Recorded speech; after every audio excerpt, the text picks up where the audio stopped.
time for our first quarterfinal matchup here in Huntington Beach. And Art, when you talk about Justin James, your 2017 world champion, and then Sam Judah comes in as clearly the underdog in this matchup. He really does. I look at Justin James. He's kind of like in biology class, dissecting it up. I have been down and talked to Greg Rose at Titleist Performance Institute. So to be clear, they're going to have 3 balls from each side of the grid. So a little bit different than maybe what you're used to in years past. Good golf swing, good start. Again, he said to me, I'm going to sacrifice speed for quality. I got to make golf swings now, coach. Great start, just getting that ball in. And that's critical, because one more ball in, he qualifies for that bonus time. And we'll tell you more about that as we get to it, but that's big. That one went north of 370. I really like how they've evolved the competition over the years, Art, and going back and forth, to me, I like that a lot better. I love this action right here. Both on the tee, mano a mano. Justin chose to go second. He did have that option as the higher seed, and that ball will be out of play left. As you can see, you're going to see on Flight Scope there in the top right of your screen, you're going to see ball speed and spin, and I'll talk more about that, how important those are, as well as the apex, the height of the shot, if you can get that up there. So Sam Judah from Ozark, Alabama, did make the top 16 in last year's World Championships. So we're just going to get, there it is, there's the apex right there. What we're looking for in spin will be basically south of 2,200. We'd love that 1,800 right there. And of course, ball speed, fasten your seatbelt. You'll see some stuff here over 220 today for sure. Well, I tell you what, if you've never seen this man and his celebration when he won the World Championship, you may want to go back on YouTube and take a look. That one is drifting off to the right. Will that stay in the grid? And it does. So that will be a mark, or as we say here in this sport, a number. A number. And they will wait to see what that is. So have a look here at Sam. Good setup here. Nice lines. Right shoulder's really low and underneath it. Aiming a little bit down that right side. This hole does dogleg left. And that is blown out way right there. So 384 there, coach, for a good start there for Justin James. And these players got here today with qualifying on the golf course, a very unique way to get there. 4 holes were selected. They had 4 balls on each hole, and they fought the conditions. And I think the best 8 are right here. Yeah, I absolutely love it too, because any tour that you're on, you're never going to qualify the same way. You're not going to play on the same grid or the same course. And that's what we had today. This is big time. Yeah. This is going to hit the slot, and we'll see what kind of a bounce it gets. And again, we did have some rain earlier, and that's why you're going to see a little check. You're going to see what we call check when the ball bites and doesn't release for 2 reasons. Number 1, we are uphill.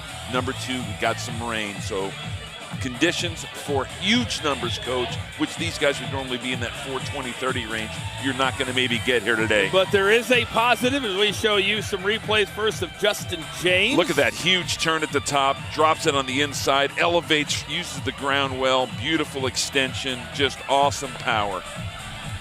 He did have 2 north of 350, Art, so he's already qualified for the bonus time, which will be 30 seconds after they each hit their 6 balls.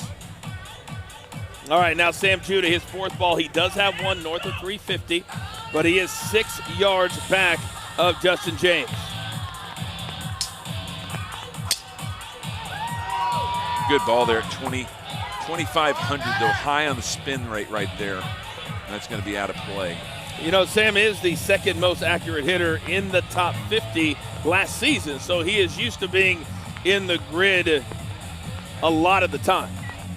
I think you're going to have to use, well, let's see if somebody keeps this apex down in that 160-70 range, see if they can use the ground, maybe chase it up that grid. And that one will go out to the right. Now keep in mind that the higher seed in each one of these matchups does have the option of going first or second and making that selection. And I think, again, with this bonus time, that decision isn't as important. I think most of these players should probably get 2 in, and they're going to get that extra 30 seconds. How they use that is the biggest choice today. All right, so now the 5th ball for Judah. And that is, and he doesn't like it. No, you saw it right there, 3,300, so a little bit thin. Thin equals spin. That's low on the face, and it's not going to get much roll. But he does get his bonus time. Yes, he does. And that's very, very important. So that did clear the 350 mark. And you got to see, Art, that there is some drops on the camera lens. There's still a little bit of moisture out here. You can see the rain coming down over there on the lake, but it's not really affecting that much. It's not. That cold wind coming in from the right affecting more of anything. Oh, that was a hard hit ball there. 220 with 1,500. Just mark that down right there. That's what's going to produce big, big shots. And is that one going to stay in? And it does. So Justin James, another number on the board. And he's always such a cool character. And now Sam Judah says, give me a little juice, Art. Give me a little juice. Yes.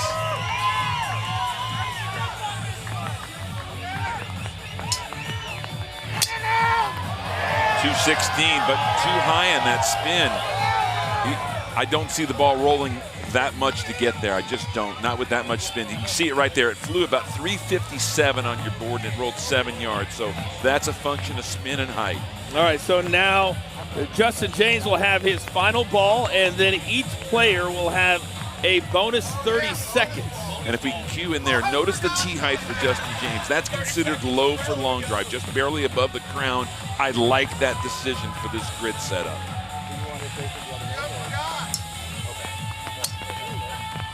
.224, fastest of the day. That is just absolute Nolan Ryan heat right there. And maybe it doesn't need to be said, but Justin James very much into his fitness, Art. Oh gosh, goodness sakes, he has maximized every fiber again.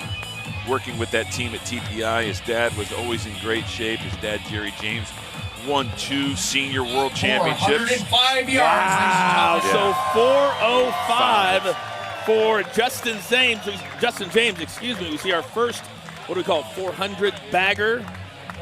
One more look at that one. Yeah, we'll look at Sam's swing right here. Good turn. I like it right here. I like how he's elevated, drops it down the inside. That left foot better get out of the way, or else that knee, oh my goodness. Bye-bye. Bye-bye, knee. Ladies and gentlemen, both players have more than 2 balls over 350 yards. All right, so you hear the PA announcer, and we just told you at home, I really like this aspect of the conversation, because Art, you know me. I love that there's an accuracy plus a distance aspect to the conversation. So now Judah will go. He will get 30 seconds. How many comfortably do you think they should hit in 30? 3 max, but he's got a ton there, and I don't like this play. To hit a 400-plus yard drive, you need to be quality. You need to be breathing. I would personally take 2 swings, and this is a mistake. You're just not going to hit a 400-yard drive, in my opinion, at this rate of speed. You're actually winded, if you can believe it or not, playing rapid fire right here. Well, he went quickly. He's going to try to get one more in the ground to see if he can get it off, and I don't believe that he will. So Justin James won't even have to hit. Nope, he should be done. He will be just fine, and a really good performance for Justin James, but he's putting the ball in the ground.